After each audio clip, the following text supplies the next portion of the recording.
Hey, folks, he is nationally recognized. He's the host of a show called Business, Politics, and Lifestyles. It's a weekly talk radio program. It airs on WCRN 830 in Metro Boston, Massachusetts. His name is Gary S. Goldman. Gary, welcome back, sir. How are you this morning?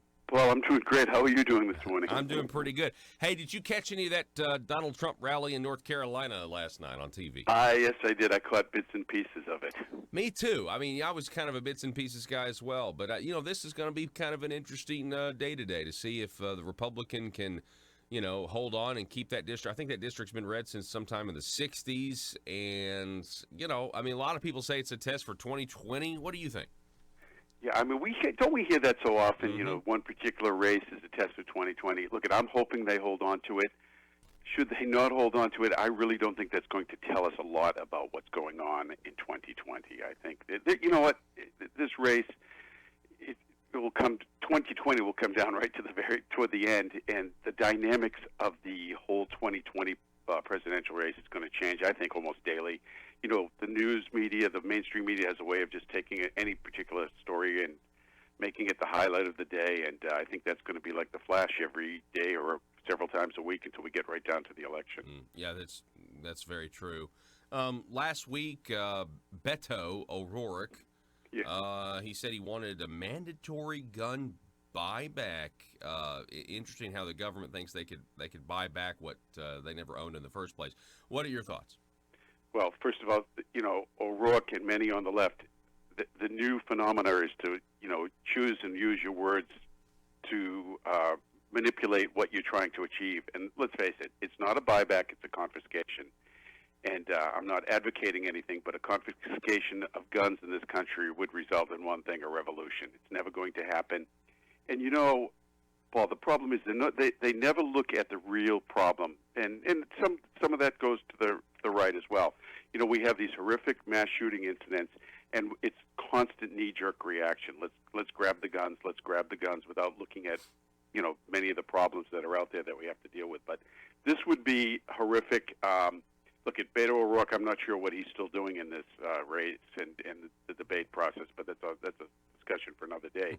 But that would be about the worst thing that could happen. And the American people love their guns, and rightfully so. They have the right to their guns, and this is never going to happen. I think that you're right about that, but I'm curious. I live in Arkansas. You live in Boston. Now, I got a feeling your fellow Bostonians would be a little bit. I don't know. I feel like they'd give up their guns easier. And I don't mean to insult. I just feel like they'd give up their guns easier. What are your thoughts? You know what?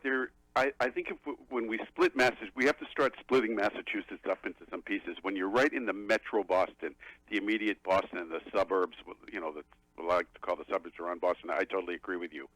As we go further and further west into the metro areas and western part of the state, there are a lot of gun lovers here. I actually go to some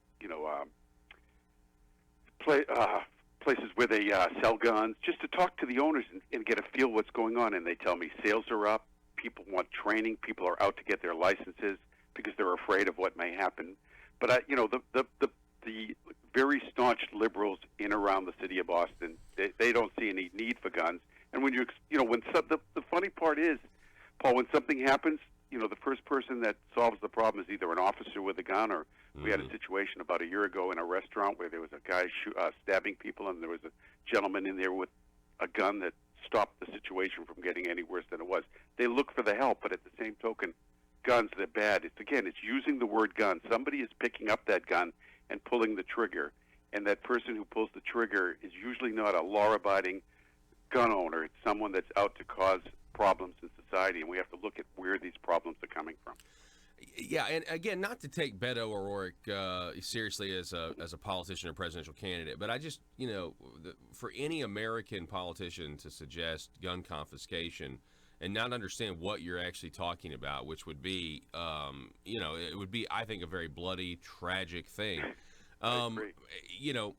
But let's say that somebody did try to do this. I mean, this is the left's goal. They do want to take away our guns eventually. Obviously, we've got to take them at their word. So I would want to, and I would like to get your thoughts on this, Gary. I think local law enforcement, sheriffs, you're seeing sheriffs and others that are now saying, you know what, this is now a Second Amendment sanctuary zone. We will not accept gun control measures. I will not enforce them. I mean, I think that now needs to be a test when, your local sheriff is running, because that would be a way to keep the order. If you had entire branches of local law enforcement, if the federal government ever did try to confiscate weapons, saying, no, we will not confiscate our citizens' guns. I agree, and look, that's only going to strengthen the position of those that want to keep their guns. It's telling the federal government, it's making a statement to the federal government. Look, we are not going to tolerate this. We're not going to institute laws that are unconstitutional. Paul, to some degree, it's the reverse of what's going on with sanctuary cities. What are the left saying? Mayors and select people or government officials, we want a sanctuary zone, and they're throwing that out at the federal government, sort of testing them on this. This would be the sheriff saying, look, we're not going to follow that law. We're not going to allow you to come in and confiscate our guns. And I think you're right. The test would be great because it would send a signal, and I think we need that signal sent, because I don't think, we hear bits and pieces based on the media and social media, but I don't think those running for office, though they say whatever comes to their mouth at any particular time, realize what they will be up against. In reality, they think in their minds, they think there's a number of people that want to give up guns and they'll be able to turn their guns in. I don't think they realize what they will be up against, and I think that would be the best signal to send to them, to let them know if this happens, as you said, there will be a bloody fight on your hands. Yeah. We're talking once again with Gary S. Goldman. He is a host of Business, Politics, and Lifestyles in the Boston, Massachusetts metro area. You mentioned sanctuary cities. That is another key policy that the Democrat Party seems to be supporting. They also are supporting this Medicare for all that would get rid of, think of 150 million private health plans. But they also want to pay, and they want to cover illegal immigrants or illegal aliens who they want to give them free health care. And there are some Democrats. I saw that Rahm Emanuel, Mr. Never Let a Crisis Go to Waste, he even came out and said, this is, for a Democrat primary, this is not good. I mean, they're not going to be able to recover if they're all taking the position to give health care to illegal immigrants. I have more people call my show and say to me, my husband and I have worked our whole lives. We're trying to get ready to retire.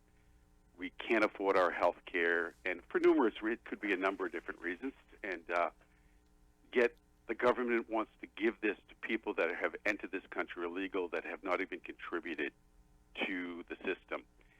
Again, I think if they look at, if the Democrats want to keep going with this type of policy, they are never going to have any traction come 2020, come election time. It's a horrible, horrible, thought process to think that sanctuary cities, Paul, are bad enough. What you talk to here in Massachusetts, they'll tell you, I'll confront a senator and they will tell me, no, we don't have a sanctuary state. Well, they may have not signed a law that says they have a sanctuary state, but the state operates as a sanctuary state. Cities and towns are running out of money just trying to deal with those that they're giving benefits to on a regular basis, whether it's housing and it may be some medical benefits. You open that gate up, number one, we're going to have people trying to get through the border as quickly as they can because they want our great American healthcare system. And secondly, the cities and towns and the government's going to go broke. We cannot operate an economy giving that type of benefit away. We're struggling now. It's only going to get worse. And I think we do, hopefully President Trump, we do have to really start looking at the numbers, the deficits, the cost. And I think if you can tell the people in dollars and cents what these programs cost, that's one of your best weapons. Hearing it is frustrating enough. The dollar and cent part of what it's costing you under your taxes is bad enough. And I even have liberal friends of mine that will tell me, look, the party's gone too far to the left.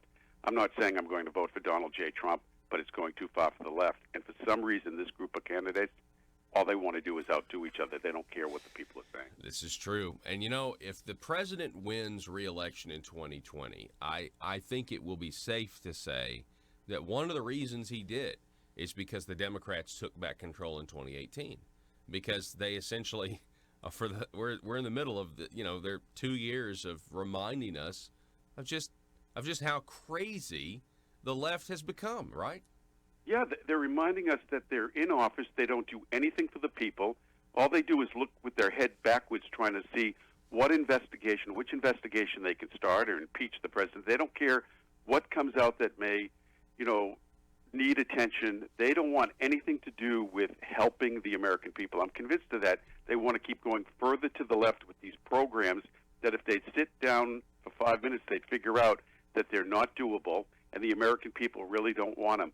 You really have to wonder, who is running the party? I know it's not Nancy Pelosi at this point. Yeah. I think she's lost total control of what's going on. And to think that the quote-unquote squad, a group of freshman congresswomen, have that much control of your party, what does that say about the party in general, Paul? Yeah, that's a really, really good point. Gary S. Goldman, I got another question for you. Go ahead. And I'm curious, so you're being in Boston, and obviously, with the Boston Marathon bombing, you guys are no stranger to terrorist attacks. The president, though, had a scheduled meeting with the Taliban and Afghani president, trying to figure out a way to get peace over there and let's end U.S. involvement in Afghanistan. He canceled it because of what they did. But then the media, and the left, they are outraged. Do you buy their outrage? No, I don't buy their outrage for one moment. First of all, I would rather have him negotiating in our... First of all, Camp David has always been a place where negotiations like this take place, number one. Number two is I'd rather have knowing the president's in a safe zone when he's doing these negotiations. And let's face it, during negotiations like that, there's a way to manipulate what's going on if it's on our soil. Paul, think about this. They're screaming about the president bringing the Taliban and the Afghani president into a room at Camp David when President Barack Obama brought the Muslim Brotherhood into the White House. And the Muslim Brotherhood, in my opinion, had blood on their hands, a lot of blood on their hands. So it's okay for what the past administration did. Anything this president wants to do or tries to do we've got to get out of Afghanistan. We've got to figure out how to do this. This is absolutely absurd. And he's trying to do that.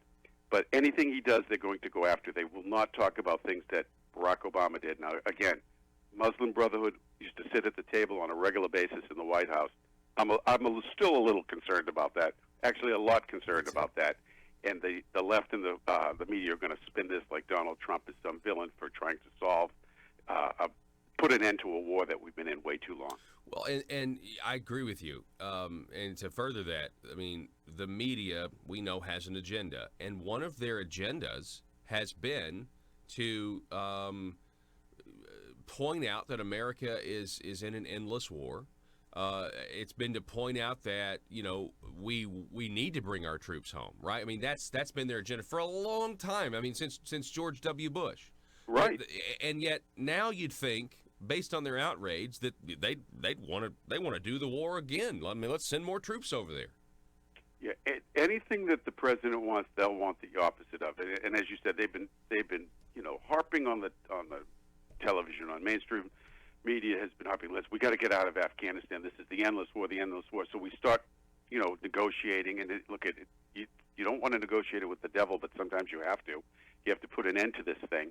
And now they're finding fault with the way it's done, or maybe we need to. I heard a commentator yesterday, I forgot which, it was one of the MSNBC or CNN, saying maybe we need to send troops back in there to put a stop to the Taliban. Are you kidding me? There's no win. It's not a winful situation over there.